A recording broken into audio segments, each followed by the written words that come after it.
Good morning, guys, and welcome back. New episode this morning. I haven't done any videos in ages, so I'm going to try to get back into them if I can. Video today, I've been sent an S gauge, a guy on YouTube and Facebook, known by Sorek, also known by Magic. I'll drop his details in the description so you can find him. But basically, he sent me one of his S gauges. So one of these, this goes into your cluster where the economy gauge goes, and you can basically, it's a digital readout from your ECU, so you connect it to your ECU via K-line, and then you can basically read different details, RPM, coolant temperature. You can run logs, Vannis position, basically all of that stuff. You can run it through here. So that's what I'm planning on doing, is fitting this into a set of clocks into my cluster today, get into the compact and see how it works. Okay, so first things first, we need to remove the back of the cluster. There's 3 T10 torque bits. Just remove them. And then there's 2 black plastic clamps.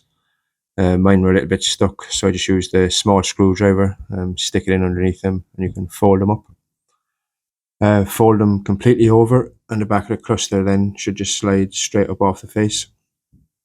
There's no wires attaching or anything, it just pulls straight off. This is what we need then to access the solder on our wires for the gauge. Then remove the economy dial. There's just 2 plastic tabs. Push them down with your fingers and it'll slide straight up. And it's pretty straightforward. And then this is the gauge. So the gauge is an exact shape, same shape as the dial, so it just fits exactly back in the same place. There's no modification or anything like that needed. You just push it back where you removed the dial from.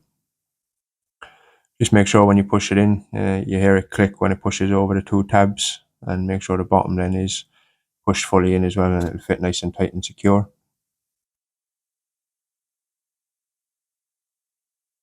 And then we look at the wiring. So we're looking at the opposite side of the white plug that goes into the back of the clocks, where I've circled in blue. And this is the close-up and an actual wire and the pin out for the white plug that goes into the back of the clocks. So the wires we need are pin 23, which is the red for 12 volts, pin 24, which is black for ground, and then the white dot is K-line, so pin 12. So there are 3 wires we need to access, the 3 pins we need to access on the back of the cluster.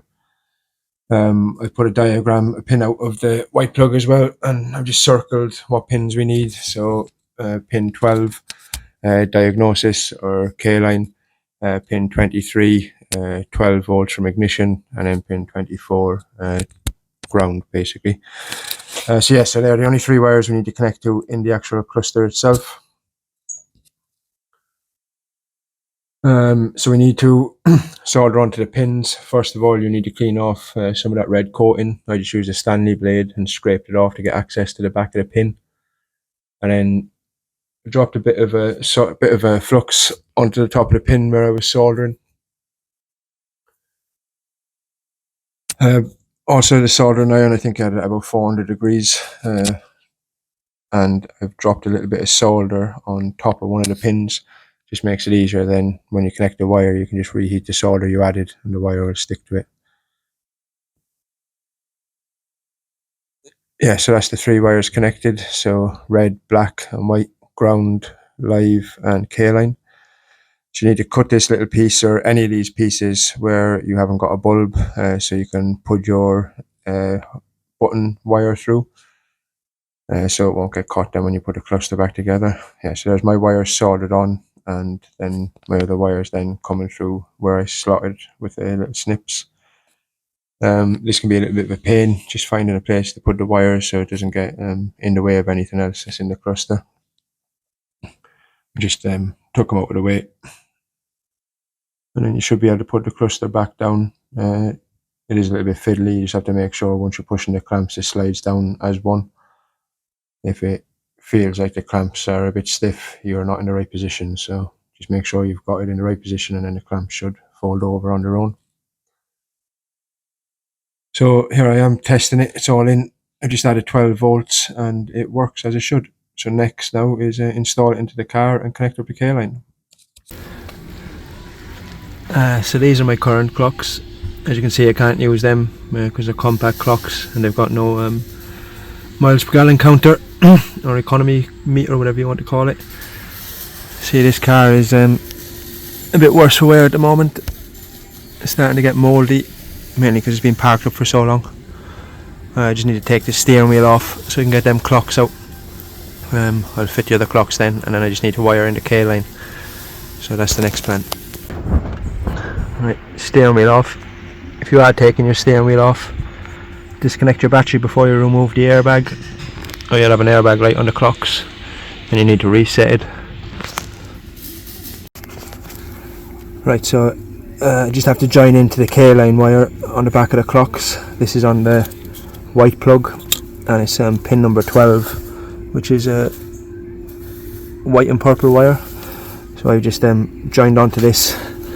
I'm going to join it down then into my EWS module. So that's where I have, I can see I have these wires snipped already because I had an OBD plug wired onto it. So as you can see, the purple and white wire, that's the K line, that'll go back into the back of the EWS plug. So if you just snip that out and then join onto that one, that should give you your K line to run the diagnostics, so you can pick up all the details from your ECU. So the yellow wire, this is for your switch.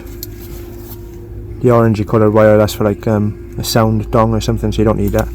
But this needs to go to the switch. Just extended it a slight bit.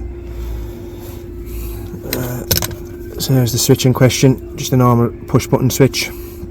I pinched this out of Ross's car, he had it for his horn.